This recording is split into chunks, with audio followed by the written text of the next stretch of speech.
So welcome everybody. My name is Samson Lee. I'm your host today, and today we're going to have a fantastic leadership training. Now this training is definitely for people with some experience, and also people who are into Jeunesse quite a bit already, building your business.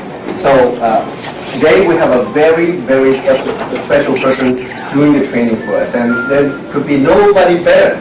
Because for me, I have been in the industry for about 5 years.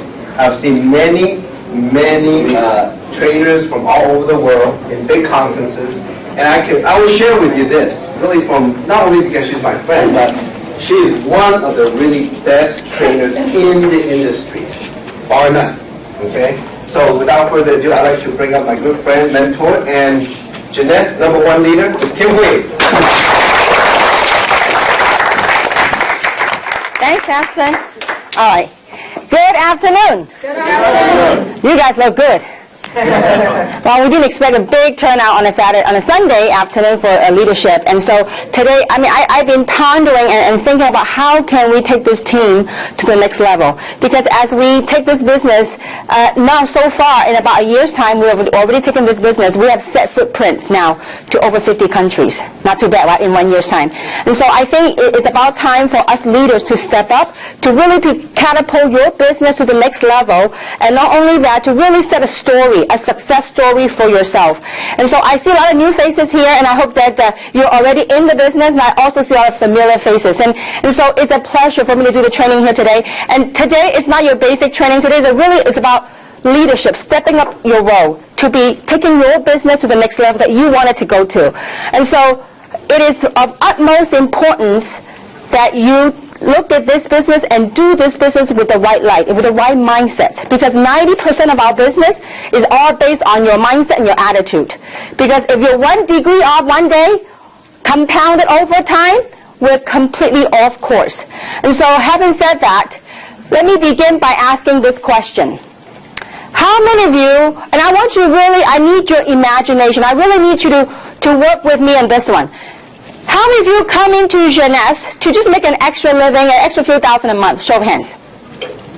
Okay, 1 or 2 hands. So now, how many of you came here to make a fortune? Show of hands. Okay, very good. Now, so that's why you're here. That's why I wanted this training to be here. See, it's okay if you want to make a living. It is also okay if you want to make a fortune. But the distinction is what you do with the business. See, all of us can be excited, all of us can be motivated when our business is thriving. True or not true? If your team is working, you're thriving, it is very exciting. See, the key is not what you do when your business is up. The challenge comes in your business is what would you do when your business is not where it should be, or when your business is not where it wants to be. It's either it will make you or break you. So today the training may be a little bit strong, and I hope it's okay. I'm a little bit concerned because we have seen some new faces here, but I do hope that you have been involved in the business for a while, because this is really for the people that have been doing Jeunesse for a while and that you have stepped up to be a leader. And so we really dedicated, we asked your local leaders to identify who the top people are, and we wanted you to be here. So having said that, now I need you to help me out, and I want you to picture and start imagining, what would you do? Now, again, this is a training. There's no guarantee of income in any form, shape, or way. But I want to impose this question and ask you, what would you do if you know that right now you're making $20,000 a month? I want you to have that frame of mind. What would you be doing? What would some of you, and I want you to start thinking about that. What would you do if you were making $20,000 a month? You think $20,000 a month is pretty decent income? Yes. In America, I think it's pretty decent. Would you not agree with me? So, what would you, I need some of the answers. Now, what would you do? Forget about the recording right now. I need live. I need feedback. Okay, so this is me. This training is for you. I took out my Sunday. You took out your Sunday. This is for you to get your business to the next level. So I need your participation. So I want some of the feedbacks. What would you do if you're making $20,000 a month? Quit my job. Okay, quit his job. Okay. Now, anybody have similar feelings? Fire my boss. Fire her boss, okay? I don't think she had a boss, okay? But anyway, what would some of you do? And any ideas? What would some of you do? Help more people, okay? And what other things? I want to. Work hard, travel. Okay, very good. Now, I want you to start getting those feelings. We all need something to motivate us. We all need something to inspire us to go to the next level in life. If not, do a job. The job pays your daily paycheck, your weekly paycheck, your monthly paycheck. So to get somewhere in life, in your career, you need something that you can latch onto, that you believe that you can get it now. So we all established 20 grand is pretty decent income a month in America, right? Right, yes. My question to you is, if you knew you could do that, if you knew failing is not an option, what are you willing to do to get to 20,000 a month? Work hard. Doing whatever it takes. See, over the years, last 18 years, I have worked with thousands, countless people. And every time I go to a meeting, when people get so excited, they go, that's it. I can see it, I can feel it, I'm going to be a big player, and I'm going to make 20,000 a month, or 30,000 a month, or 50,000 a month. But you know what? After a little while, you don't see them no more. Why? Because most people, when they throw a number out, something's got to balance. See, a lot of people want to make a lot of money, and yet not everyone are willing to do whatever it takes to get to your goal. So 20 grand a month, we know in America's decent income. Now most people in America make how much a month? Average. 5, 6, 7,000? 5,000? 3, 4,000. Or 3. Oh my gosh, lower and lower, okay. So let's just say that 5, 4, 5, 5, 4, 5,000 a month. What do most people have to do to make that 4 to 5,000 a month? 40 hours. 40 hours a week, a day, 40 hours a day, no, 8 hours a day for 5 days, right? That'd be 40 hours a week to make that, sometimes more. Not mention about the stress that comes along with it, not mention about the traffic that comes along with it. So they are willing to do that day in and day out to make the 5,000, 5,000 a month. Now here you are, you set yourself a goal. You want to make 20,000 a month. Are you willing to work harder on your own business than what you put in for your job? Sure. See, something's got to give. Some people say, I want to make 20. Kim, how do I do what you do? I want to make 20,000 a month. I said, great. Meet me every week, twice a week. Meet me at roast meat and meet me at Walnut. They go, that's too far for me. And I said, listen, you want to make the money, you want to change your life, something's got to give. So having said that, we really need to have the right mindset of, do you really, really want it? Do you really, really believe that you can do it? It is a huge blessing to be making the kind of money that I'm blessed to make. But you know what? Most people don't see the work behind the scenes.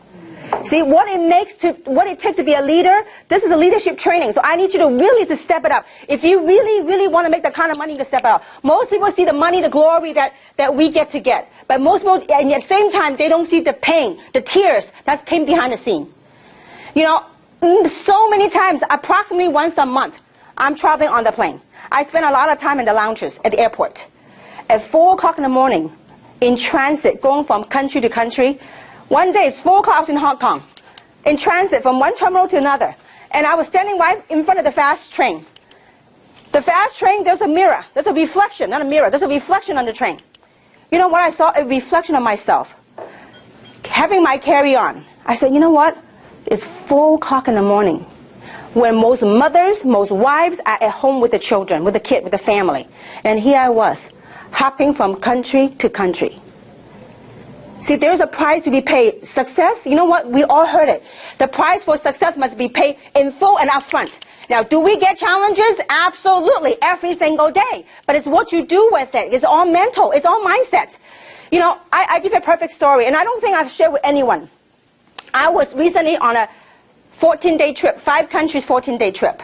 And one of my trips was right before I went to Taiwan for the grand opening. I was in China. I was in Shenzhen. And I was all day long trip, meeting after meeting, meeting after meeting. Tina doesn't even know this. It was with her team. She doesn't even know what went on. And when I came back, I was too busy to deal with what we got facing. I want to share with you how you deal with this type of business, okay? So when I was in China and I was so tired, it was like 2 o'clock in the morning. We were at a spa. I had a whole entourage of people at the spa. It's a 7-story spa, okay? So we were there getting ready to get a massage. And I was so tired, and there's a team of people from Hong Kong, a team of people from Taiwan, a team of people from China. They were there. And so the team of people from Hong Kong said, Kim, you know what? We just had the event in Hong Kong. We'd like to sit down with you. We'd like to strategize. We'd like to discuss what went on and how we can improve it, how we can do better. And I told them, I said, you know what? I would love to, but simply my brain's just fried. I mean, it's just been a long, long day hopping, from Hong Kong to Shenzhen. I said, listen, can we do another day? So it was 2 o'clock in the morning. I said, is it okay if I just get a massage and I just chill out a little bit? And they go, sure. And my eyes like a panda. I was like ready to drop out. And so while I was walking by, going to my room for treatment, I passed by a group of people. They're from China. I said, oh, Kim, sit down. It was like a big cafeteria, like this 7-story spa. First story you checked in, second story you take a shower, third story you get your foot massage, fifth story you get your body massage and Thai massage, Chinese massage, whatever massages, okay? So I was ready to go to my treatment, and a group of people say, Kim, would you sit down? And I was so dead tired. I said, they go, please, you're leaving soon, would you sit down? So I sat down. So in the midst of me falling asleep, dozing off, something happened during the meeting amongst the people in the meeting. Guess what happened? They started pounding on the table. I go, this is a spa. And they start pounding the table, and fighting started going on. And here I was, wide awake when they were all fighting, pounding on the table. I said, what is this? I came from America. I'm not used to this, okay? And I was wide awake. I ended up spending time with them from pounding, fighting, until everybody hugging and laughing. It took until 4 o'clock in the morning. Then the people from Hong Kong, they come look for me. They're just browsing around looking for something to eat, not looking for me. They saw me. They said, we thought you didn't want to spend time with us because you were so tired. I said, listen, you don't want to know what happened, okay? I was wide awake. The reason why I want to share the story with you is this. See, most people, even those, you guys override a team, some of you override a team in your team, you don't even know what happened. See, in order for you to realize what goes on in the business, you really got to travel with me. Not only travel with me, to be in the trenches, in the field. Then you really got a feel of what really goes on. It's fun, don't get me wrong. I just want to prepare you. So the reason why I want to share this with you is this. We as leaders, when we step into a situation, we got to deal with things. And what happens when we're done with it, when I came back, I never even told the story. This is one of hundreds of stories that I travel. But when I came back, guess what I deal with? Whatever the people, we have to be present with the people that we're working with. See, we as leaders, we must rise above the occasion. How whether you succeed or not with this business, it depends on how you deal with the business. Most people in this business, you know what to do? They major in minors. They may put all their attention on the minor stuff. Minor stuff, challenges, do we have it? You think Coca-Cola, IBM, Apple, do you think they have issues? Yes. Every day. But it's how we deal with it. So what are we supposed to do? We are leaders. What are we supposed to do? We must get good at mastering the basics, okay? So besides having the right attitude, now this is maybe quite strong to some of you, but this is very important. You as a leader, first, you gotta have that belief. Do you really believe you could do it? If you believe you could do it, look, listen, we have dug gold from it. You have no idea last week when I heard Tina, when I heard Winnie, Samson, when they're making the money, you have no idea how good I felt. It's that joy. I mean, people say, Kim, you're making so much money. Why are you working so hard? Because I want to see the people that join me, that work hard with me, when they make the kind of money I do, I say, you know what, then I can retire. Because most people, and I could tell you one thing, with this team, I don't care what company you go into, in the industry of direct selling, you can go to any company. I challenge you. You can go to any company. You will never, ever find the leaders that we have in this team that care so much, that dedicate so much of their time and their love. I would challenge any one of you. You go to any MLM company, you won't find the leadership that we have on this team, because it is a family for us. It is a passion. So we as leaders, we got to step it up. You want to make 20 grand a month. Okay, that's all great. That's fine. It's a noble goal. But you know what? Be willing to do what it takes to get to 20 grand a month. Are you guys with me so far? So what is mastering the basics? Okay? We have to learn to master, people say they want to get fancy. No, there's no need to get fancy. You got to get good at the simple stuff. So what is the simple stuff that we got to be good at? One, you got to be very good at piquing interest. Now, what is piquing interest? Piquing interest is simply asking people that if they have an option, are they open to are they open to possibility to possibly change your life, to probably have financial freedom? You just pique their interest. Now, later on, we're going to have a series of different basic trainings, so teaching about how you pique interest using what we call form.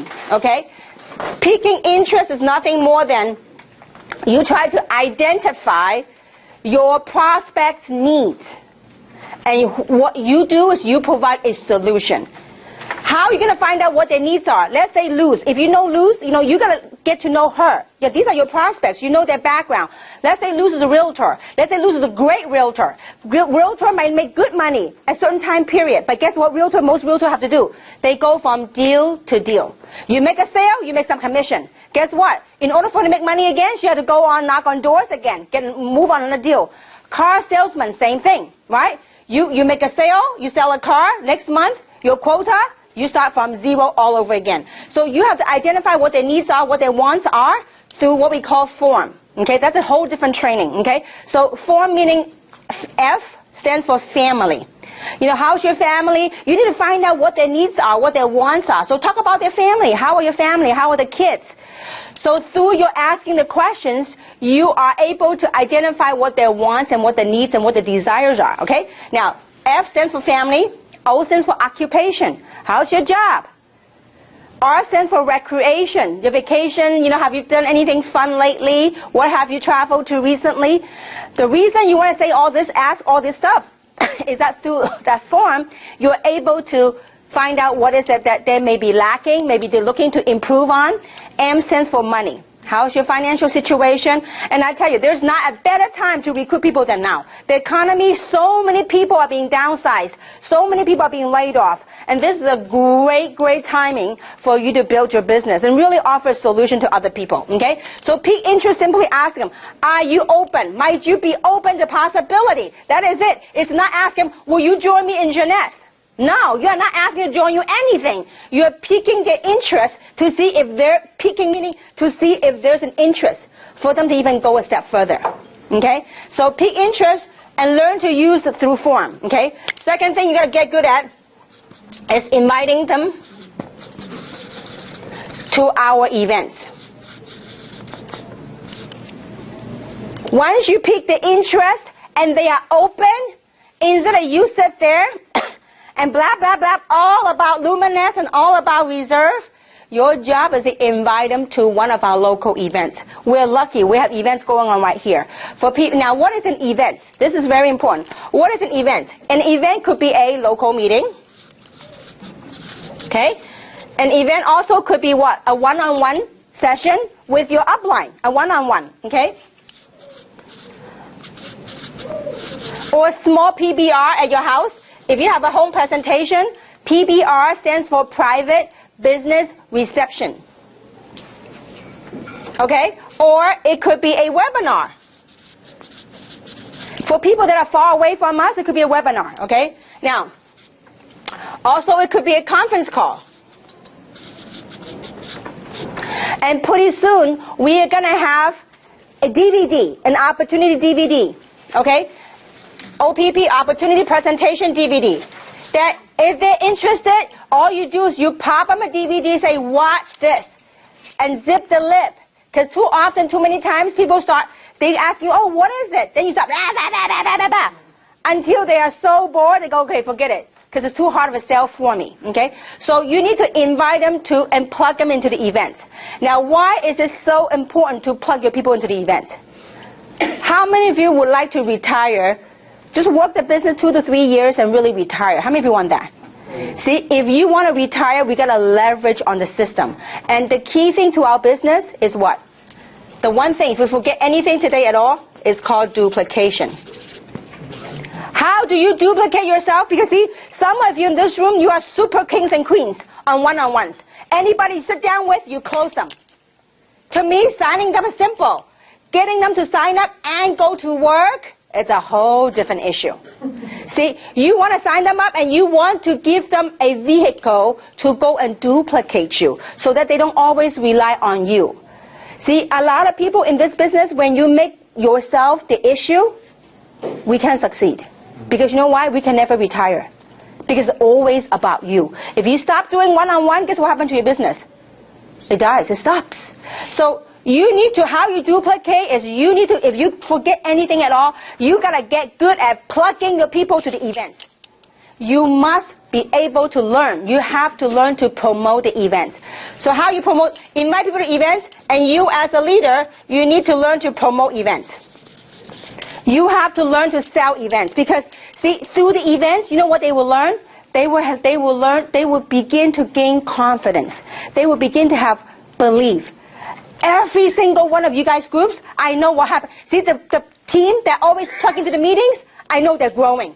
The teams that don't plug in the meeting, even though they got big sales, you know what, a month or two later, when any small challenge happens, guess what happened? Completely collapse, dies. So you have to get good at promoting events. Don't let language or culture be a barrier. Some people say, you know what, no, Chinese, they don't understand anything. I say, I don't care if they understand anything, but they understand body language. They understand people. They go, wow, so many people. There must be something good going on. You guys with me so far? You gotta get good. See, when people come in the meeting, after the meeting, guess what happens? They don't even need to understand. They go, wow, all these people. You pull them in the corner, you say, you see all these people? Then you can show them briefly what it's all about. But, you know, I also know that some of the people's mentality goes like this. They themselves have their own blockage. They say, you know what, I can't get my people to the meeting. Or my type of people don't like to go to meetings. We got to get good at overcoming that. Because I knew, you know, all this last 18 years, everything I shared with you, I went through myself. I always tell my sponsor before, he says, Kim, you are a queen of one-on-one. You go out there, you sign up people, you go out and sign up people, you're really good. But you know what? I discovered something. I can never stop. Because if I stop, I don't make any money. And I told my sponsor, I said, you know why I can't promote meeting? Because my type of people, they're professionals. They don't like MLM. They don't like MLM meeting. They don't like environment. They just don't like that kind of environment. Kim, until the day you yourself get over that blockage, otherwise you can't promote events. You won't succeed. Because it was all in my mindset. But you know what? Once I overcame that mindset in the meeting, you know, now, I mean, you guys know I come from Hong Kong, so I could say that I'm from Hong Kong. And before I say, Hong Kong people are very fast. They just want all the facts and they don't want to sit through the meeting. And that was always I tell people. But you know what? Boy, was I wrong. Until I changed my mindset, when it was a meeting, I packed the most people from Hong Kong, from San Francisco, packed the whole Hong Kong people. Why? Because when I had the belief to promote the event, people will come. You got to promote like a movie, okay? You have to learn how do you promote events. To promote the event, you have to edify the information. Either edify the speaker or edify the information. You edify the heck out of it. I'm telling you. Don't edify it like an MLM thing, but edify it like an opportunity that can literally change their life. If you talk with that belief, when you promote events, you got to learn to edify, and you have to have that belief. You say, listen, if I can show you something, I can invite you to a meeting, an event. If that 2 hours of your time, if it could change your life, it can possibly help turn your financial situation around, would you invest 2 hours of your time? Yes. Of course, right? Now, if they say no, that means do not continue. Don't fight with them. Move on. If you know, but see, there is a fine line. If you talk like not sure, you're not quite sure about the meeting, and when you promote like that, people can feel you. But if you say, listen, all I ask for is 2 hours of your time. Because if you didn't like it, just pretend you watch a bad movie. But if you like it, it might be something. It might be something that could turn your life around. All I ask for 2 hours. And after the 2 hours, I won't bug you no more. Why is it important for them to come in? When they come to a meeting, guess what? They hear testimonials. They see other people's. Guess what? When they do that, the business is no longer about you. Because it's always you talking to people. It's okay. It's good to have a lot of one-on-ones. It's great to have small meetings, home meetings. But after the home meeting, after the one-on-ones, what's your goal? Your number one goal is to promote the event, the next event. we build from event to event. It's called impending events. Okay? So, because people are always looking for what's next. So you sign up now. Your job is next time I want you to come to a meeting, you meet some of my business partners. So you get to learn from people what this business is all about, because I'm telling you, there is something magical when it comes to events. I literally built my entire business through events.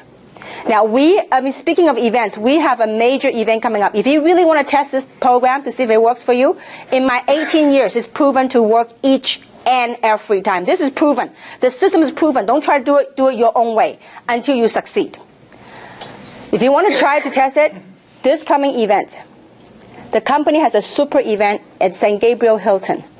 Whoever can bring the most people from your team, either your prospect or your team's prospect, whoever bring the most people will be the most successful. Because there's something magical when you get the people into the situation, into the meeting environment. Are you guys with me so far? Yes. So you got to master basics, and you have to learn to promote the event. And you got to really believe. Remember I told you, when you want something bad enough and you believe you'll get it, you will do all out massive action to make changes in your life. Because so did I. Okay? And I'm going to share with you a story later about that. Okay? So how do you edify the information? Now, there's one thing. Another, the basics, pique interest, learn how to invite people to the event, and teach your people to plug into the system. Okay? And you yourself got to be willing to put in some time to the meetings that we got to get good at is learn how to edify. Okay? What is edification? Edify meaning speaking good of somebody. Okay? Now, so in that, I will explain this to you. We have what we call the A, B, C. What is A? A is the experts. Who is the expert? Anybody but you. Always remember that. Most people let themselves be the expert. I don't care what your past history, I don't care whatever you did big in the past. We're dealing with the now. We got to be willing to drop the ego, drop the past to succeed in this business, okay? Now, the A is the expert. Who is the expert again? Anybody but you. That's right. Anybody but us, okay? Now, B is you. Okay? You are the person in the business. Who is C? C is the prospect. Now, between you and your prospect, hopefully you guys have trust. Hopefully your prospect trusts you, okay? When you say go this way, hopefully your prospect won't go the other way, okay? So hopefully they trust you. Now, what is your job to do? Your job is to edify the experts. Why you need to edify the experts? The reason why you want to edify the expert is so that prospect will respect. So the prospect will have respect to A. Because if you say nothing about the expert just shows up, they go, who are you? Why should I even listen to you? Are you guys with me so far? So if you could learn to edify, just the edification process, you can literally build your entire business. Because edification ties into promoting events. So when you not only do you edify a person, you can edify the event. An event is something that you must. You know what? Events are lifeline of your business. It's the oxygen, the environment that we need to breathe. See, is it true that in the outside environment there's a lot of negativities out there? True or not true? There's a lot. Doesn't matter what business we do. So we got to give people an environment so people feel nurtured, so they can grow and work in the environment. And how we do that is by plugging them into the event so that it's not based on you. Okay? Now, so your job is to edify the expert. Now, what do you say about the expert? Who is the expert? Anybody but you. And I tell you, to my family, each and every single one of you are experts. I cannot tell my family to use Luminous, but Tina can ask my dad to use Luminous. I cannot tell my father to take reserve, but you know what? Samson can tell my dad to take reserve. How? It's just the human beings, human nature. Why? I don't know. How many of you heard that the saying that the grass is greener on the other side? Mm-hmm. It's the out of town prophet mentality. Yeah. Because, you know, the prophet in his own town is not of much usage until they travel abroad, okay, or somewhere else. That's just the nature. So your job is to edify. Like, perfect example. we had breakfast with my parents with Tina. And I was telling my mom and dad. Because I told my mom and dad a long time, I told my mom, Mom, you had a big eye bag. Put luminous in your eyes, it's going to help you. Wouldn't even touch it, okay? So Tina was right there. I said, Mom, Tina had a lot of success in luminous. And her people, her team is very successful using luminous. You know, and Tina just showed my mom the hand. And guess what happened? My mom started using luminous on her face. But it took me like months. I couldn't get my own mother to use luminous. But it took someone else. Why? I tee up Tina. I have to edify. What is edify? Edify meaning you tee up somebody. It doesn't have to be somebody make a lot of money. No. It could be, you just tee up some good characteristics of that person. It could be that person have a golden heart, a heart of gold. Or it could be that person's very successful in their own rights, in their own business. If some of you might have noticed when I introduce people to other people, I always find the best of that person. And I would tell that story to whoever I'm introducing. What am I doing? I'm teeing up that person. Because in business, when you have trust plus respect, you know what you get? You got a sale. You got to have trust and respect. Most of you came into JNS because someone told you about it. If I were to go, look, if I were to go to a car wash, if I were to go to a gas station, and you don't know me from Adam. I just came up to you and said, listen, you got to try this adult stem cell thing. You got to try resveratrol. You probably think I'm nuts. You probably run away from me. But if somebody had teed me up or tee you up to be the expert, now, you don't have to be the expert on products. No, you could be the expert on anything. Do you understand what I'm saying? So you tee up some good characteristic so that when this person talks, guess what happens? The prospect will listen because there's respect. Are you guys with me so far? Yes. So we need to get very good at edification. I have people that literally built a nationwide organization by learning to edify the person they're working with. See, in this business, you are in business for yourself, right? But not by yourself. Because you have your upline or the upline leader, the upline expert to work with you to help you build your business. So you have to understand the relationships amongst the people, because this is a people business. So the third thing you have to learn is really edify. Now, edify, don't go ed a lie, okay? Edify means tell the truth about whoever that person you're working with. They might be a nurse, they might be a business owner. You know, I love telling April and Harry's story. They're business owners. I mean, because you know why? Most people have the ideology of business owner makes a whole lot of money, okay? Sometimes it's true. But what most people don't realize that a lot of times, especially the economy like this, business owners are suffering. Because before they make a dime, they have all this overhead. They have the fixed overhead to pay before they even pocket the money. A lot of business owners nowadays, their staff, their employee are making more money than they themselves. So, but the reason why I like to tell other people's stories is that to build credibility, to build belief. Okay? So, to edify is another thing that you have to really learn to be good at. The next thing we have to do is you yourself, leaders, have to be good at meeting conducts.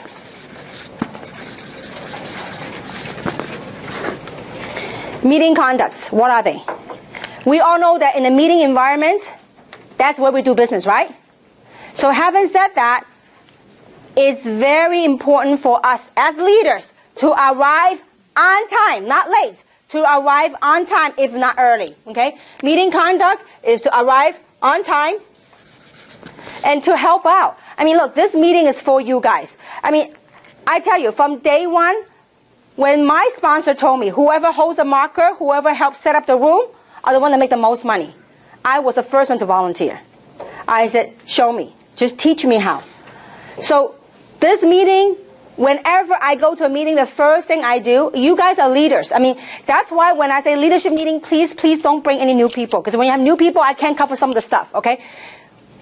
When a meeting like this, any meeting, any event, what's the first thing you need to look for? To make sure the event is all set up. If not, you need to take charge and get it to set up. Because why? The meeting, the event is for whom? And not for you. For whom? For your prospect. Okay? So you got to come early and take pride, take charge. Don't just, oh, it's not my team, I'm sitting here and slouching. No. Because maybe right now it's not your team. Eventually, it may be your team. It will be your team. Okay. Now, the other thing is it's very important. You are leaders. Please participate. Okay. Because participation is key. What do I mean by participation? When the speaker asks you, how many people would like to make some money? Show of hands. Yay. That's really exciting, okay? So let's try one more time. And how many people would like to make some money? Yay. Show of hands. See, I tell you, I don't need you to fake and hoo-hoo-hoo. No need for that. But when you participate genuinely, guess what? That excitement, that enthusiasm is contagious of people around you. I was taught a long time ago that a lot of this make you a lot of money, okay? I said, just show me how to do it. I will clap the loudest you want me to clap. And I actually had invented a way to clap really loud, okay? It's like go like this. But anyway, I won't go there today. So you got to do a lot of this, a lot of this. We got to participate because it's not for you. It's for whom? For the people sitting next to you, for your prospect. This is very important. Now, this is leadership. I need you to crack a smile because it's not easy to be up here, guys. When you're up here, you realize one of these days when you do a meeting and Rick is nodding, he's like, yeah, it's really nerve-wracking sometimes. And you know what? The speaker is only as good as the audience. So we need you. When you're sitting down, kind of crack a smile because we need that smile. We need that energy to feed to the audience. So, and because if you're like no expression face, please, we need that from you, each and every single one of you. Because if, let's say that you have a prospect sitting next to you. If the speaker says, how many of you would like to make some extra money? And your prospect don't raise their hand, you nudge them a little bit, you do, come on, See, because by you doing that, it becomes fun. It becomes a whole gelling environment. So I couldn't emphasize enough, I need that from you. And then also, very important, the meeting conduct, when you come, please sit down with your prospect in the front. Unless we're totally packed, usually we're packed now. So if we're packed, then you can give the seat to the prospect. But do sit next to your prospect.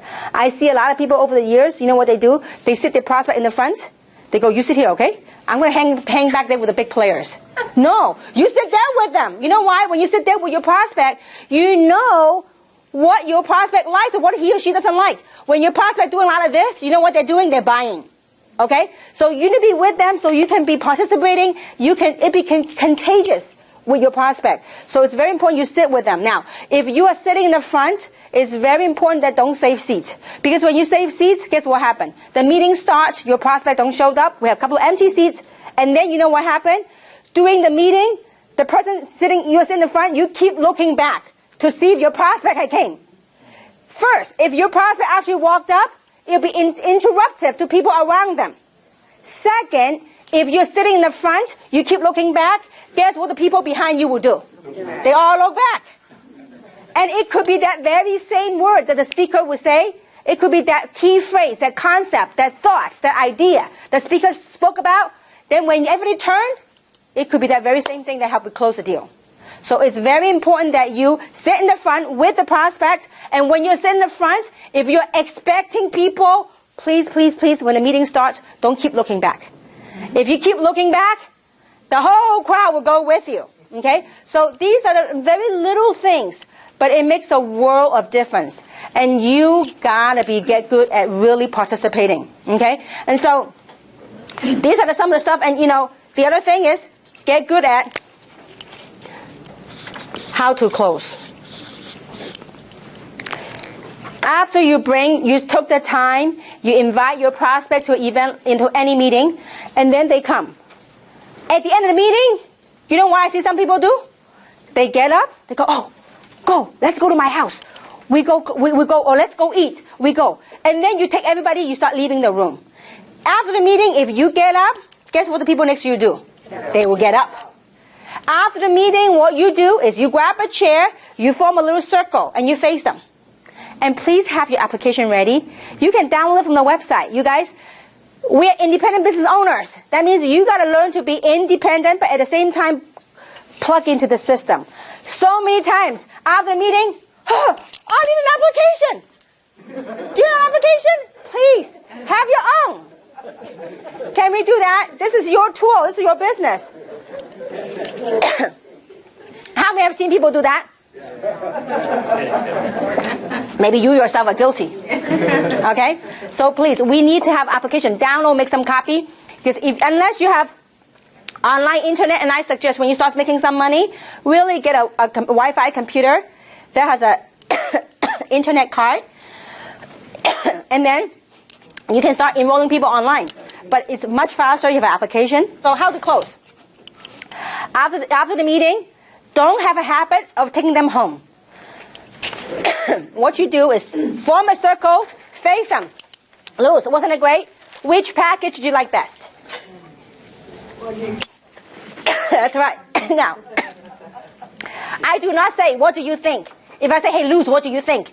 You know what she'll say? Let me think about it. It's kind of interesting. How many of you heard that? Give me some time, yeah. Yeah, let me go home and check with my husband, okay? So I usually don't ask them what they think. I only ask them, what do you like best about it? Which program did you like best?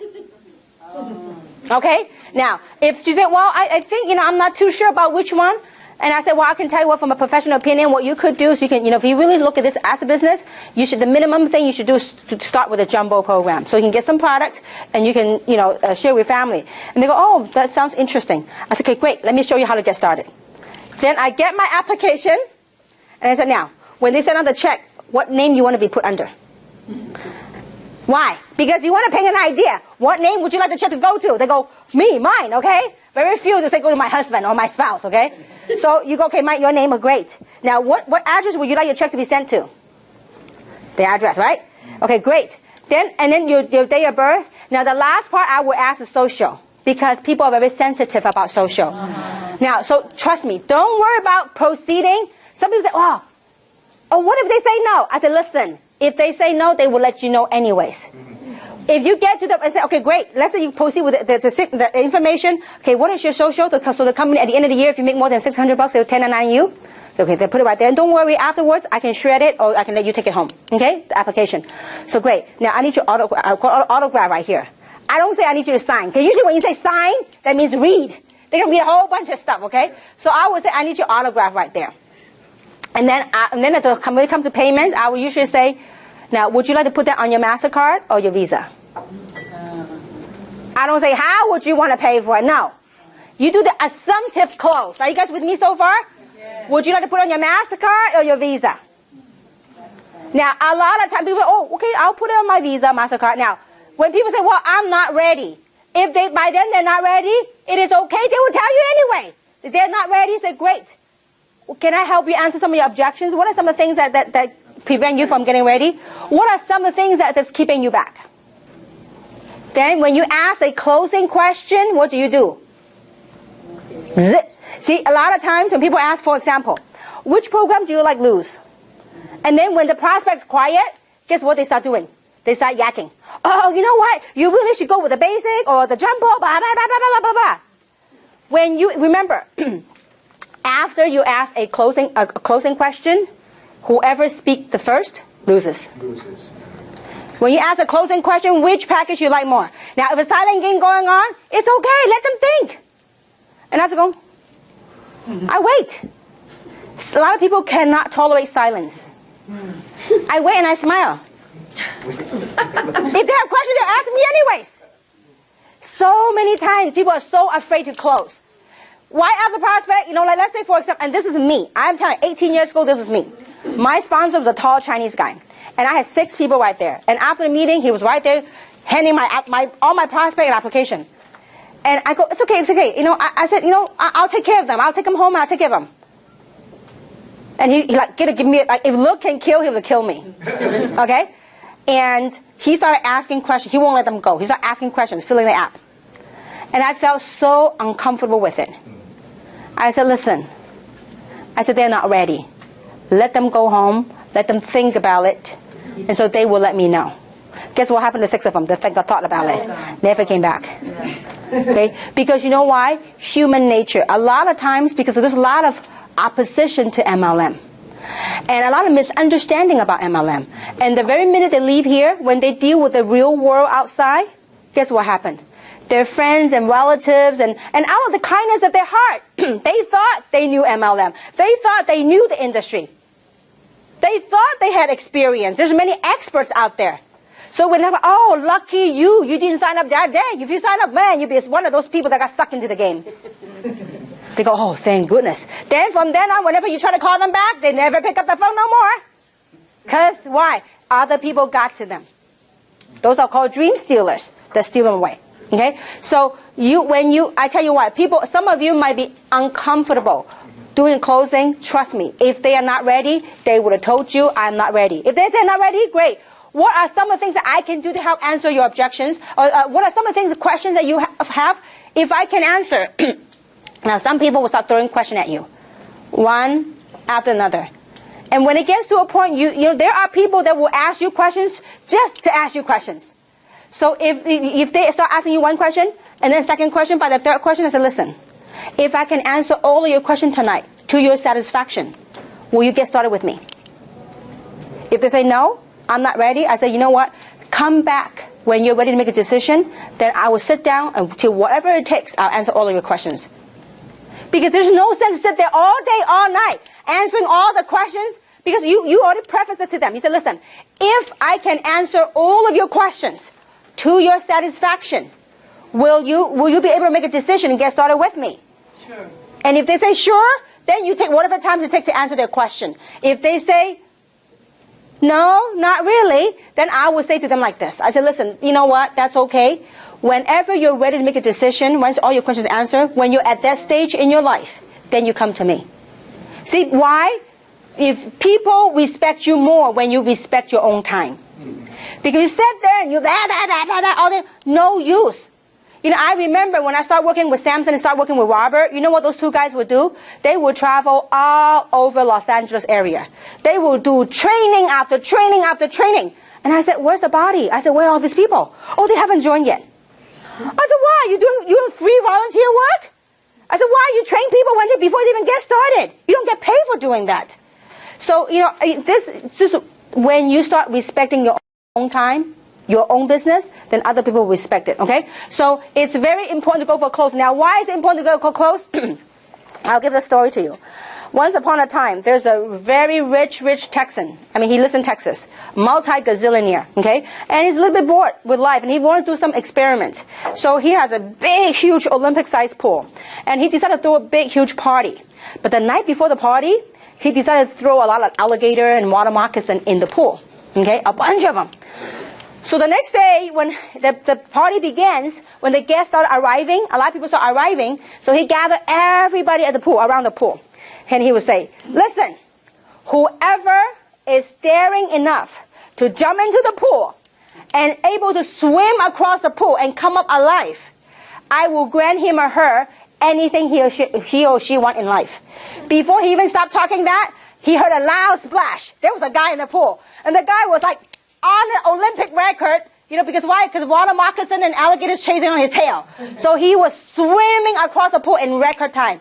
He came up from the pool, all, you know, shaking all the water, and this multi-billionaire walked up to him, so excited, run up to him, says, sir, can you tell me what is it you want? I will give you anything you want in life. And this guy says, before you give me anything I want in life, I want to find out the name of that dude who pushed me into the pool. So sometimes, somehow in our lifetime, we all need a little nudge. Because 18 years ago, if the person that taught me in the beginning in this industry, he didn't push me, I would have never got started. You know, after I got signed up, that's exactly what I said. Would you put in your MasterCard or your Visa? And he was like inching in on me, right? And I'm like, you know, why are you closing on me? And so anyway, long story short, I signed up. The first thing I did is I went home. I still remember that day. I was so gung-ho. I was so excited. Then I told my sister about it. And, you know, because I respect her and I love her. And, you know, out of the kindness of her heart and her mind, and she thought she had touched upon MLM in the past, and she gave me a whole lecture. why I should not do network marketing. And she goes, if you're smart, you will pick up that phone and you're going to cancel your application. Now, I'm sure a lot of us have faced that because people love you. See, people say that not because they are devious or anything, no, because out of the kindness of their mind. See, a lot of people go through life judging life by their past experiences and their past failure. And they care about you, so they think that that's not something not for you based on their own judgment. Well, I was very, very tempted to cancel. I actually called the guy and said, you know what, I'm having second thoughts. I'm having cold feet. I said, I don't know if something, I said, I just got laid off at my job, and you know, at that time cost me a couple of $100 to get started. This is not exactly a small amount. And he says, listen, before you cancel, why don't you go to a training? Why don't you attend a training? Then we'll talk. So that's when I began to plug into the system. I attended training. I then build my own belief structure. So thank goodness I didn't quit. See, if somebody didn't push me, I would not be where I'm in life. I don't know where I would be. Some of my college friends, I still remember, I call all of my college friends. Some of them went to UCLA with me. Some of them went to UC Irvine with me. I called all of them. And you know what? They were so negative. They said, Kim has lost her mind. This lady is college educated, graduated, very good grades. Why is she doing MLM? Maybe she got laid off and she really lost her mind. And so they were all laughing. They were all, not one joined me. They were all laughing at me. But you know what? I said to myself, look at who's going to get the last laugh. Some of those friends nowadays, they're unemployed. Some of them are still complaining about their job. Some of them are not where they want to go in life. And they've already given up in fighting for what they had once dreamed of. They had given up what they had wanted at one point in their life, that they thought they could be somebody. And they've given up in life. But so thank goodness I didn't quit. So if you really believe, the thing when you come to close, if you truly believe that this is an opportunity of a lifetime, if you truly believe this product can actually save other people, if you really believe the opportunity can touch people's life, you have no problem closing. None. But you got to get out the paperwork. Don't be shy. Listen. Great, I'm going to show you how to get started. Don't be afraid to ask for the sale, because the worst thing you can get is what? Is a no. But there is a power in asking. Because if you don't ask, you don't what? You don't get. You don't ask, it's an automatic what? No. But if you ask, there might be a chance you get something. Samson and I went to buy this camcorder because we decided to record this thing for the business. We realized that we need to have a system so that we can have people outside of LA can grow the business. So we were at the Sony store in Costa Mesa, in South Coast Plaza. Sony store. Well, they were saying if you buy 2 more items, you get this thing off, 15% off. I said, well, what about the other items? They go, no, only one. I said, no. Can you give me, 15% off everything? Everything? And you know what? Well, let me try. So long story short, I got 15% of everything we bought at the store. The power of asking. You got to be willing to ask. Look, if they say no to you, what do you get? Automatic no. But if you don't ask, you will never know anyway. The other thing, very important, so on Mastering Basics, is always be in phase 1. What is phase 1 activity? I want you to go back and think about on your day 1 of joining the business. When you first joined the business, what did you start doing? You started sharing, you started recruiting, right? That's called phase 1 activity. You were excited. Now, I need you to be in phase 1 activity for at least 1 year. Phase 1 meaning what? Excitement, your enthusiasm, your recruiting, your building. A lot of people don't succeed in this industry. You know why?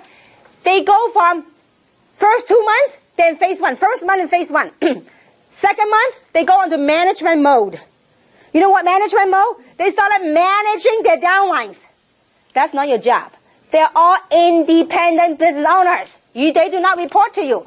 Don't go manage them. The only person you can manage is whom? Yourself. Look, we're all independent business owners. Stop going to management mode. Hey, you need to come to the meeting. Hey, you need to do this. That's called babysitting. When you babysit, what do you make? You make babysitting wages. See, your job is to look for people that are willing to do the same thing and want the same thing. If not, you're going to drag in a whole bunch of stuff up the tree. It's very tiring. How many have done that in the past? You kept calling the same people. They keep telling you the same thing. Stop stop those management mode activities. You gotta get on phase one. Phase one, recruiting. I am still recruiting. And when Samson and I were at the store yesterday, did I recruit the guy? Yeah. Why not? The guy's a double engineer major, okay, graduate from Fullerton. And Samson says, what are you doing at the store? You're selling camera. You know what I'm saying? He's looking for an opportunity. But you got to find a way to recruit, to pique their interest. Did I say anything? You asked Samson. Did I say anything about Luminous? No. Did I say anything about Gen S? Did I say anything about Reserve?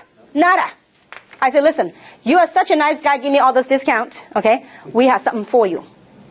We want to take care of you. You call us. If you're looking for a way out, so he talked about his job, and so we said, if you're looking for a way out, we got something for you. Get the information. Now, so you got to go on phase one. Phase one activity is very important. If you only keep on, the first month you recruited, and you bang on the people that you recruited make your fortune, golden rules. The people that joined you, this is very golden. The golden rules when you start building a team. The people that are with you today, trust me, some of them will not stay. It is okay. Let it go. Our job is to go out there and identify the people that want the same thing and willing to do the same thing. Not just say, I want to make $20,000 a month. And yet they're not willing to do the work. Okay? So phase one activity is very important. Any questions so far? No? Okay. So phase one. Now, the other thing I want to touch upon. How long do you think is the phase one honeymoon period? Honeymoon period or phase one? I would say if you really want to succeed, phase one at least 1 year. Okay. Now, but what I mean phase one is this. You always recruit. I'm always recruiting. I'm still recruiting. Okay? But when you have people as a leader, when you recruit it as a good one that they really want it, they're really active, they have strong desire, then you chase them. You work with them. You tap their network. Because this is very important. You are phase one. Now see, when you first join the business, 100% of your activity is phase one. Recruiting. But once you got some people going, guess what? You got to support your team. Now if your team wants it, see, I'll give you an example. And before, 5 years ago, I started a business, the previous company. I called 202 people, 203 people. 185 say no. Okay? 17 said yes. Did you use your phone book to have the numbers? Warm contacts. All of my contacts. So that actually is a whole different training. Family. Anybody that you know by first name basis. You got to do some memory jogging, okay? When you run into people, you start putting them on the list, okay? So that's a whole different training on a new. We're gonna have a different kind of training on recruiting, but anyhow, I'm just gonna give you a set of statistics. Start up 202 people. I sponsor 17 people. The first 2 months. Then after that, the next year, I have no time to sponsor anybody. You know why? From 17 people, I have one and a half person working.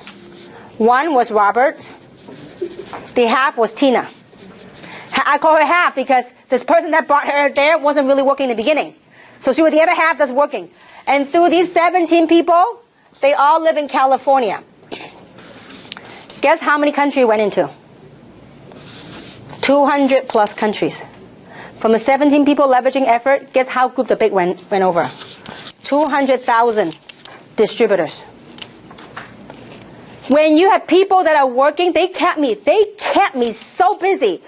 Meeting after meeting. I was doing meeting and training. I have no time to recruit. See, that's good. When you have a group that keeps you going, that is okay. But when your group is dead, you don't want to babysit. You go recruit some more. Okay? So this is the statistics. Guys, you have to accept it. The golden rules. That your job is to go out and sort and look for the right kind of people. And the way we sort, it's a sorting game, guys. And we're going to call people And I'm gonna give you a quick example of sorting. Okay, we sort people. Just for the sake of it, for simple to understand, we call people apples. Okay, and there's 3 types of apples. There's red apple, green apple, and rotten apples. Okay, 3 types of apples. Now, our goal, our job is to look for red apples. Red apples, red, delicious, juicy. They're the one that's fun and say yes to your business. Okay? The red apple is like people that are willing to do the work. They're excited. These are the kind you're looking for. The green apples, the one that they're not ripe yet. They have a lot of questions. Question after question after question after question. And they will find different forms of questions to ask you in the same context. Okay? So the green apple, people have questions. Now the rotten apples are the ones you want to stay away from. The rotten apples are what we call dream stealers. Not only will they say no to you, they'll be nasty about it. Okay? So let's say that you're at a supermarket and there's a whole pile of apples. Okay? Your job is to look at the apple and put in your basket and you to pick up red apples. Now this is what happens in reality when we go recruit, when we go build. When you pick up a red apple, red juicy apple, what you do? You put in your basket. Then when some of you reach out and find a green apple, you know what some of you will do? You will talk so much. Hey, green apple, wake up, turn into red. It won't. When you put a green apple, you can say when you have time, you can spend 20% of your time with the green apple, but 80% of your time with the red apple. Because sometimes green apple can turn into red apple later, once you answer all the questions. Miracle. Now, when you reach in the pile and you got a mushy, gushy stuff and you pick it up, it's a rotten apple. What do? Are you going to say, rotten apple, please, please, be well? It won't. It's a rotten apple. What you do? Throw it away. But too many times people get so attached to the rotten apple that you try to save it and you try to save it, and before you know it, that rotten apple got to you. And you got rotten with it. The stuff that they say, it began to make sense to you. And before you know it, you go down along with it. But our job, this is how you not get emotional attached to it. Your job is to look for red apples. People that want red apples. People are excited. People have enthusiasm. People have the right attitude. People want to do something with life, because there's so many people out there, they want nothing out of life. They are happy with whatever, that's fine. But you want to look for people that want to go somewhere in life. So you are out there looking for red apples. Okay? So what did I do? I sort. Do you know how many rotten apples out of 185 people? A lot. Like 150 were rotten ones. Real rotten. Some are really bad. So what did I do? I tossed them so fast. I don't even recall what they said. At the time it was so bad, I said, adios, bye, go next one. But a lot of people, they don't understand the power in the numbers. It's not what these 17 people did, but it's whom they led me to. It's not what some of them did. I brought one of the person that brought me to Tina. It's not what he did, but he led me to Tina. He's a great guy. He made a ton of money in that company. But he led me to Tina, led me to a whole bunch of people in China. And so it's not what they do, it's who they lead you to. So that's why when you work your business, you got to pick the ones that are good, you chase them. When the momentum's hot, what you do, when you strike an iron, the iron's hot, guess what you do? You strike it. A lot of people, when your business is up, they take a vacation, they go spend their money. Don't do that. When the iron's hot, you strike it. You go, you know what? I have a business friend, and he said the best. He goes, you know what? Life is like a spring wheel. Some are good, some are bad. He goes, when it's good, I'm going to get a big nail. I'm going to nail it in there so it won't go back. When it's good, you got to really give it all you got, because this is your chance. One time I asked my friend, I said, hey, you know what? I said, what would you do if you're making $30,000 a month? And back then, $30,000 a month is a lot of money. He goes, oh, I'll take a vacation. I'll take this and that. I said, listen, that means your momentum's up. You need to really, really ride it. Because in business, you don't know when to go down. You don't know. You only take the best of it and run with it. Okay? Overcoming obstacles. Along the way, as you're talking to people, will we have challenges? 100% guarantee. Will there be difficult times? 1,000%. The difference is, what do you do when you're down? Most people will stay down with it. You know what? Most people say, when the group was thriving, or when they once had that big glory, they kept living on the past glory. Get over it. People say, well, what would people say about me? My team died. Get over it. This is now. We're dealing with now. I can't do anything about the past. I can't do anything about the future. But I can deal with what we got now. If you can't drop your ego about your past success, You know what? That past success may be a one-time luck. That past success may be a one-time gig. But if you are as good as you think you are, you're going to stand up and you do it one more time. See, people say, I believe, I want it. You know what? Most of you have not crossed the edge. You're going to gone beyond that edge if you want it. I mean, if you, look, how many of you can really feel, how many of you feel good to get a 40,000 check? What would you do? You know, I tell you, many years ago, when I got involved in industry, they told me the average income for that company of an RVP was 30 grand a month. And I remember in my thoughts, in my head, I said, you know what? 30 grand a month. I said, forget about getting a month, every month. If they give me one check, one time for 30 grand, that will help me solve a lot of problems. How many relate to that? Yes. Yeah. It is a huge, you know, these things now become a number to me. Don't get me wrong, it's a huge blessing. This is a huge blessing. What kind of business gives you that kind of return? But see, everybody want it. But are they willing to do what it takes? See, this is something that it's a very fine line. We have to really tweak it. You have to really, really, really get it. I want it. I want to change my life. I want it. I want it. But when the very first time a challenge, you get knocked down, you stay down, and that is it.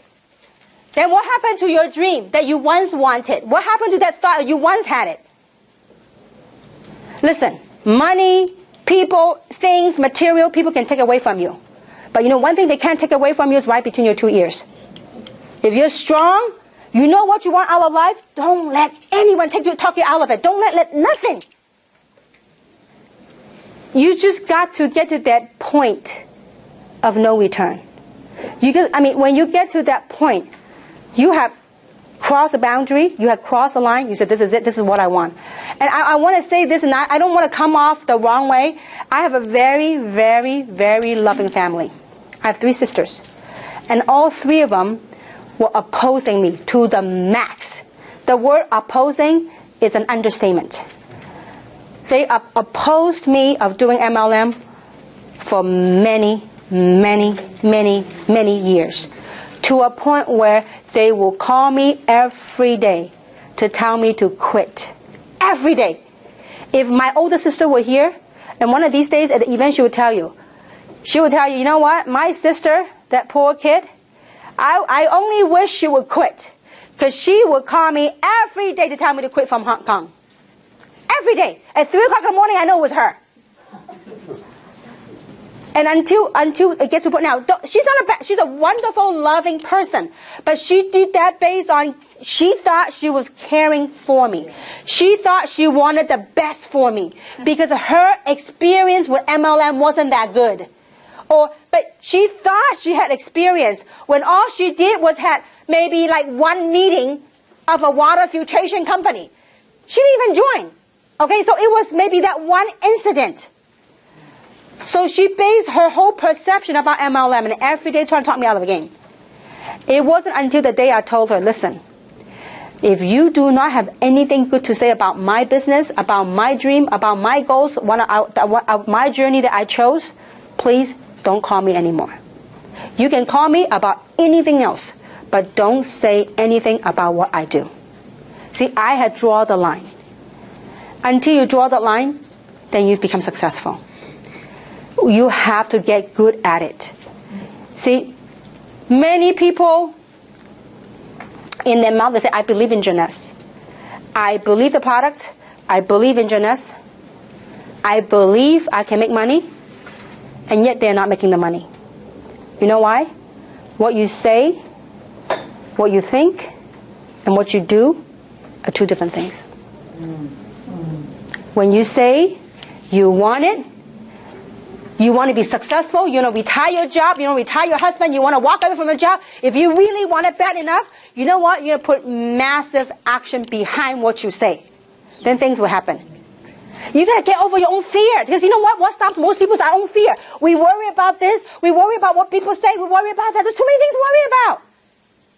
You ask me, you know, some of you, if you hang around me with my sisters, I'm the most quiet one in my whole family.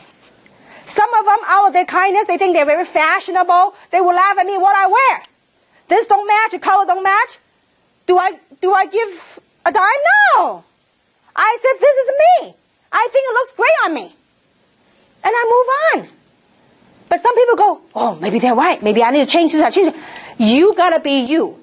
And you got to face your own fear. Don't worry about what other people say. Listen, will other people say this is a scam? Will other people say product don't work? I can guarantee you 1,000%. You got to be firm in what you want and face your own fear. Look, if you have no more warm market, talk to cold market. But you're not going to recruit the cold market right away. You strike a conversation, find out what they need, and you go from, like playing baseball, from first base, second base, you go from base to base. Learn about them, and you know what? Eventually, you're going to start building. You got to get good at bringing people. You got to get good at talking to people. If you talk to nobody, there's no way you can build a business. You must, by always attending meetings, not going to help you. You need to attend meeting with somebody. But in your learning process, while you're attending the meeting, you can learn. You can grow from it. You get good at it. But you got to get good at also inviting people. Okay? Now, another thing very important. So, overcoming obstacle. We all have it. The biggest obstacle that we have to overcome is, you know what it is? Yourself. Ourselves. Everything started from here. The biggest thing is right between here. And also the biggest challenge is right between here. It's what you do with it. See, when your business is up, it's easy to have great attitude. It's excited, you're excited. But when your business is down, it's what you do with it that will make you or break you. You know, one of the things I really, really admire about Samson, Tina, and Winnie, their persistence is unbeatable. Rain or shine, you'll find them out there. Doesn't matter if people say no to them, doesn't matter if people quit, guess what? You know, I'll give you a perfect example. I was having breakfast with my dad, I think yesterday or the day before, whatever. I was there sharing with my dad. I said how happy I was, and I was telling my dad. My dad said, wow, Tina's good. I said, Dad, most people only see the fruit. They don't see the challenges that she went through. There are many times you go to any meeting, people saw Tina, they went the other way. Tina, don't come to the meeting. Don't go to our meeting. Don't. I mean, there are people, but did she care? She act as, no, she doesn't act. She does as if she don't hear what people say. She still goes on. You don't want to hear about it? It's okay. I still talk anyway. It's a free country. See, you got to get to a point where you do not care what people say about you.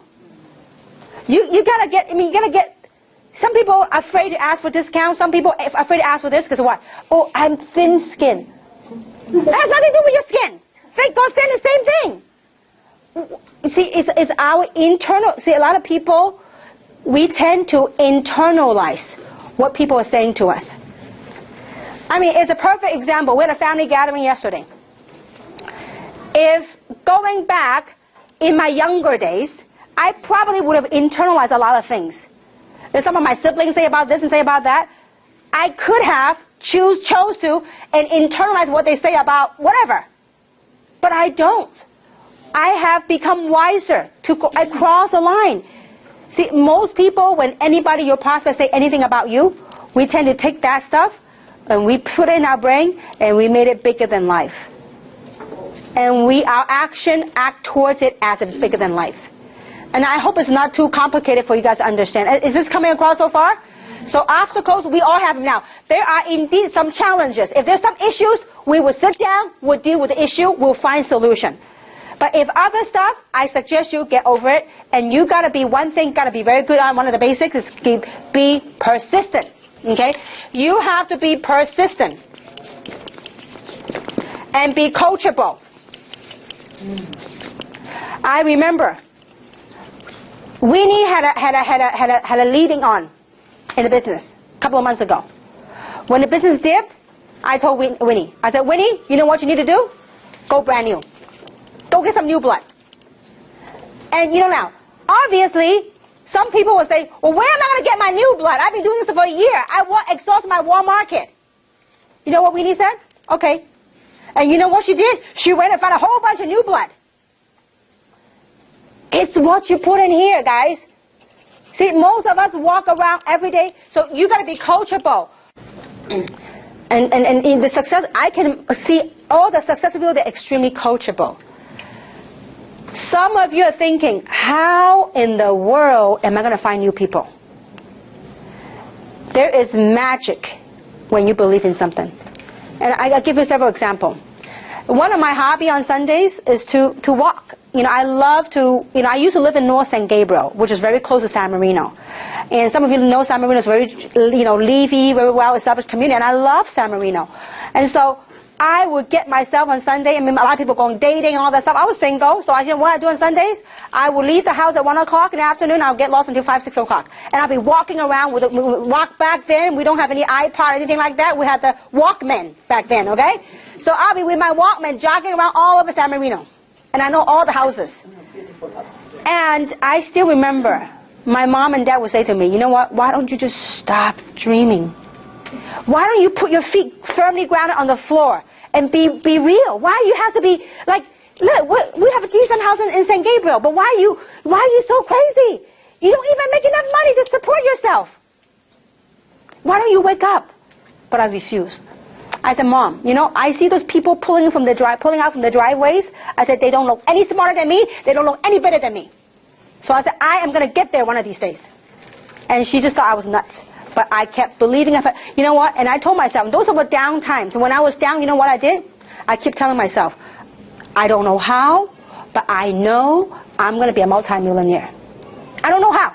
If you ask me at that time, I don't even have enough money to go on vacation, let alone be a multimillionaire. Are you with me so far? So I had to plan it so firmly in my head. I said, one of these days, I'm going to make it. But along the way, I'm not going to quit. I'm very conscious of what's happening around me. And you know what? I did it. Sometimes you don't know how. I still remember, I told myself, I said, I'm going to build a massive organization. I see these people build big teams before. I said, I too am going to do that. I said, someday I'm going to be on stage speaking to tens of thousands of people. When I haven't even spoken in front of 100 people. But I have put that in my head. But you know what? I did it. I had the pleasure of traveling to all these countries. Why? Because I believed in it. I didn't care. You need to really put that, but when you believe in something, a lot of people say, well, I can't find them. How am I going to find them? You know what? I pretty much exhausted all my war market. But I still managed to build the biggest Hispanic team in that company. My first MLM company, I built the biggest Hispanic team, and I built the biggest team in Hawaii. I don't know a soul in Hawaii. I don't know anybody that are Hispanic. I just had that belief that I'm going to do it. So you know how I got the biggest Hispanic group?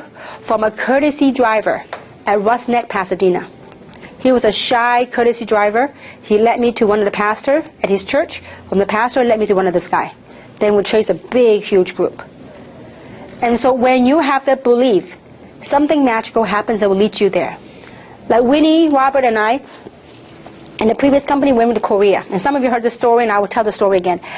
We went to Korea for my first time to Korea.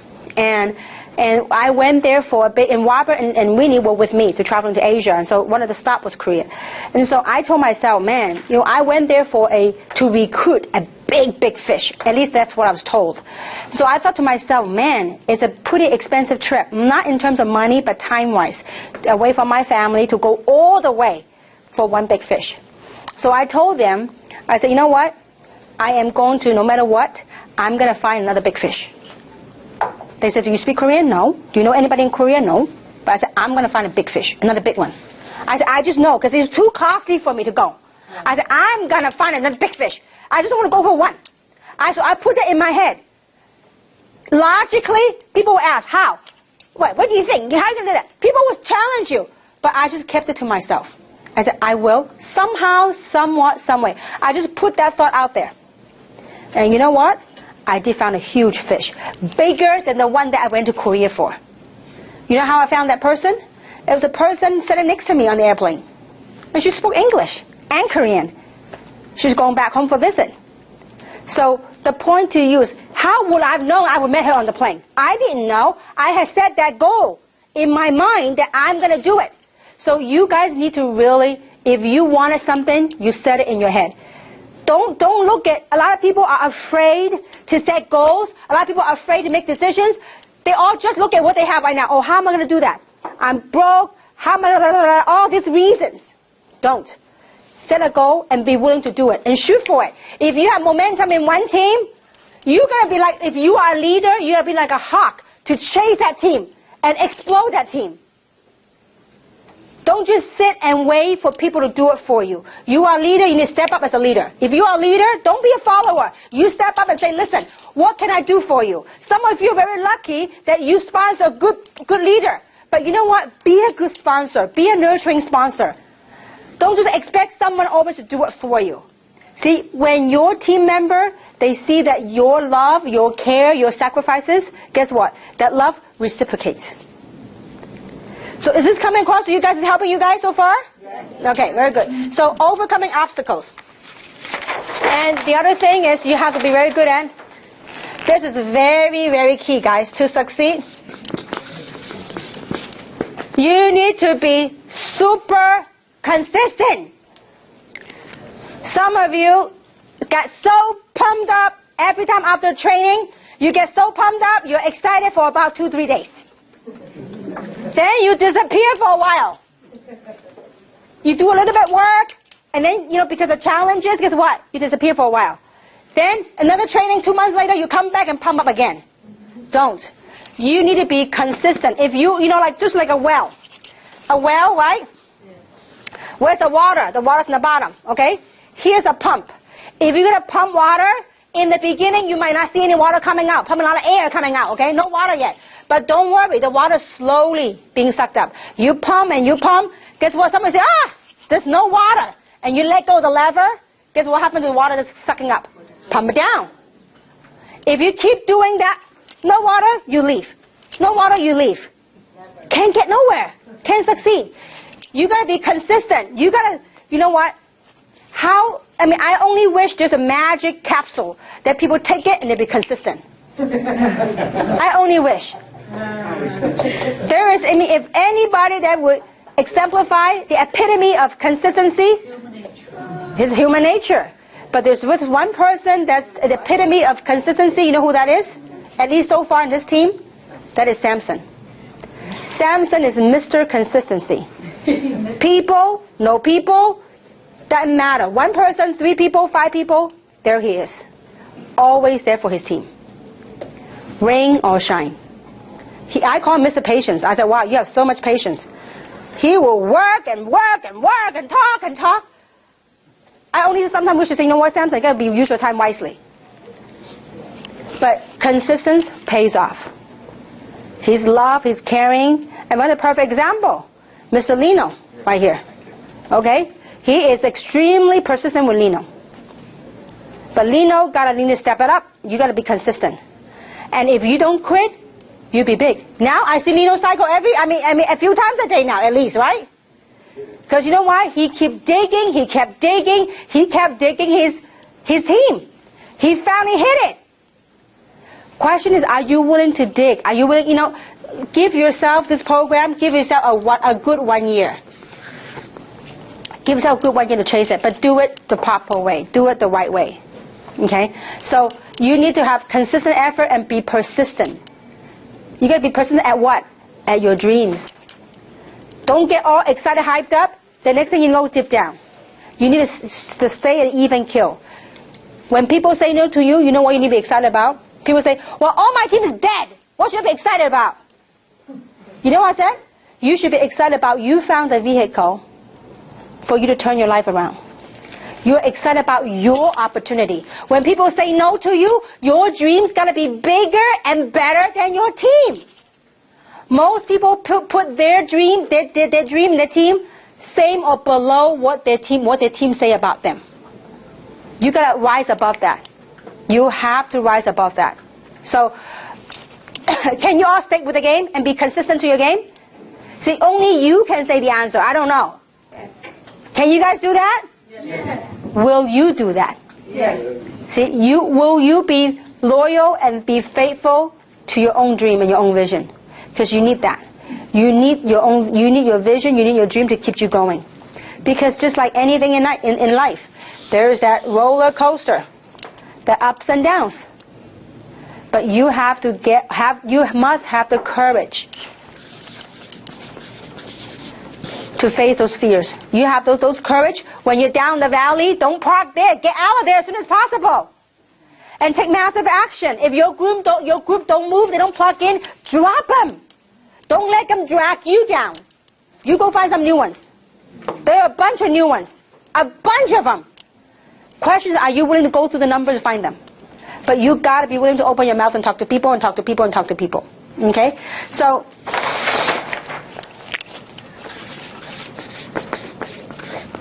first, how much money you want to make? This is what, we are in September. We're in September, right? September 12. Okay, we still have, okay, by the end of this month, how much money would you like to make? You need to set that goal yourself. Now, we're going to be realistic, okay? 1 million, is it doable? That's not doable, not possible, okay? So, but you got to set goals that are within reach. I mean, these are called baby steps to get there, okay? So, November and December. Now, these goals, that's the money you said to make, right? The other part's very important. These are goals. These are actions. What kind of action are you willing to give? What kind of action are you willing to take to make it happen? I want to make 10,000 by the end of September. What are you willing to do? I don't know. You got to be willing to take some actions. You know, what would, besides having that belief, you know what would get people to take the action? I see so many people, they are trapped in their own shell. They are completely trapped in their own thoughts, in their own shell, and their own fear. You really have to get good at opening up those shells and jump out. Because if you don't jump out, it's hard for you to succeed. I mean, it's fine for you to make, you know, 5,000 a month, that's a small amount of money. It's fine to do that. 10,000 a month is okay. But if you really want a big money, you really got to jump out. You know the Superman, Superwoman, the movie back in the old days, right? You know, Superwoman or Superman, when he puts on a suit, he's a whole different guy. Otherwise, what's his name, Clark or Clark? What's his name? Clark? Clark is a nerd, right? But when he puts on a Superman, he's like totally different person. You guys need to put on that suit of that hero of who you think you are, who you believe you are. See, most people wear their own suits of they themselves label their own selves as who they are. But you know what? I believe there's a higher consciousness in you to put on that suit. You've got to jump out of your own shell. I always, when I start working with Samson, I say, Samson, get out of your shell. You still cover all your shell. Most people, we all have it. We all have these egos among ourselves. We all have our own thoughts about who we are and all this stuff. Our pride, our ego, our thoughts, all this stuff. Our own fear. When people say anything, we have things to judge back and to answer back. No need. Let go, drop all those ego. And say, listen, today I'm a brand new person. I'm going to jump out of myself. And I'm going to do something with myself. I'm going to be somebody. I'm going to be someone. I'm going to be successful. Whatever that success meant to you. And you got to be willing to take massive action. Because I have seen time and time again over the years, in different nationalities, different races, different country, it's all the same. It doesn't matter, Chinese, Filipino, Asian, American, it doesn't matter. I looked out, too many times, most people have so much potential in them, but it's all buried, all covered in layers and layers, years and years of whatever, conditioning from family, from tradition, from yourself, all this layer and layer. It's got to peel it, different layers of onion, peel it out, peel it out, peel it out, peel it out. It took me 18 years to peel out all those layers to become who I am today. That's why network marketing is the best self-mastery course. But the most important, the fun part of it is, it's got a compensation plan attached to it. And along the way of self-mastery, self-becoming discovery, you get to help other people. My son said to me a couple of days ago, Mama, you have a lot of money. I want you to spend more time with me. You don't need to work this hard. It's a big sacrifice for me. Winnie knows and Tina knows when I travel, I call home, he doesn't want to talk to me.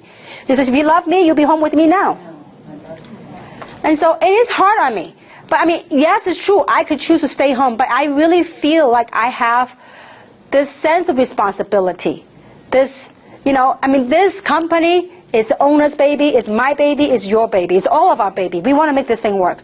But the most important work that we all can do is help other people to break through within themselves. Because that's the biggest thing. Once you're able to break through all those layers and layers of whatever we trap ourselves into, you know what? The world is within reach. You know, a lot of people say, Kim, you know, it seems like everything you touch turns to gold.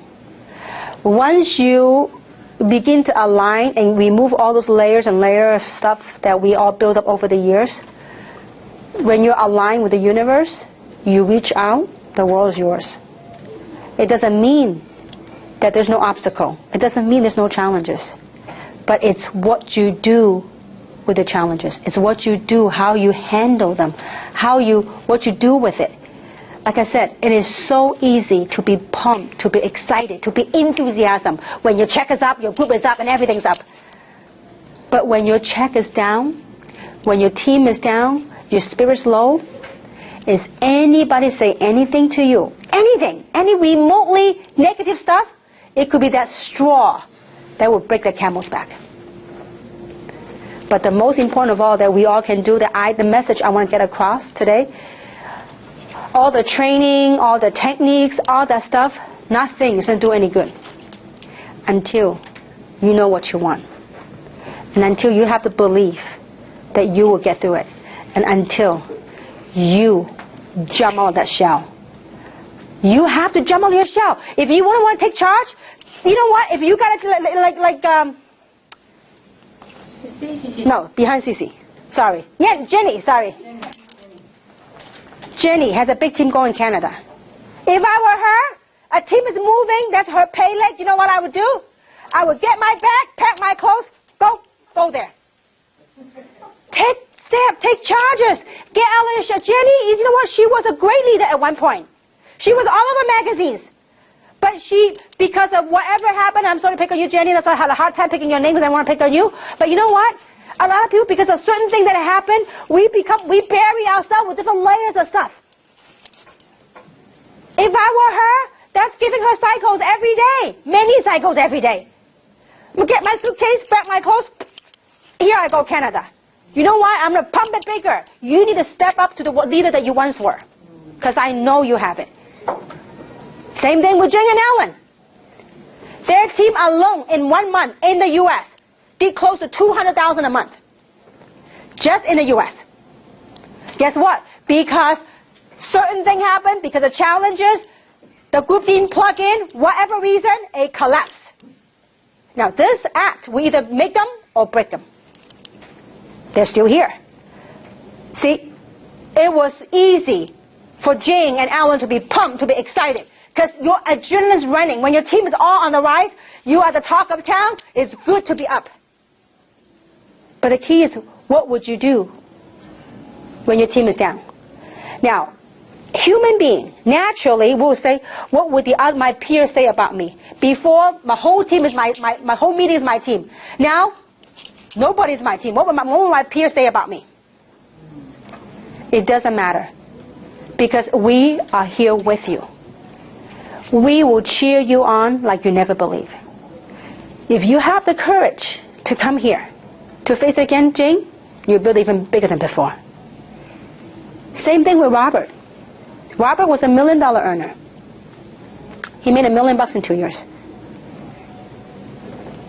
If Robert has what I think he has, he'll be an even bigger team. But the difference is in what Robert's attitude would be, on how he looks at it.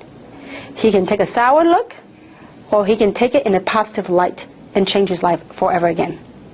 We all have that. The reason I point these people out, because they are very close to my heart. Some of you are very new, I can see that. Some of you have been here for a while. But you really, really, in life, you know, I hope Jeunesse is your vehicle. But in life, we really need to learn to find purpose in what we do, and have passion in what we do, and be enthusiastic about what we do. People love, I present. I don't know all the stuff about product, about everything, but they love it because I have a passion and people can feel it. If I have to stand here to get people $1,000 get a 1-year jumbo, it is not worth my time. They buy a 1-year jumbo that disappeared.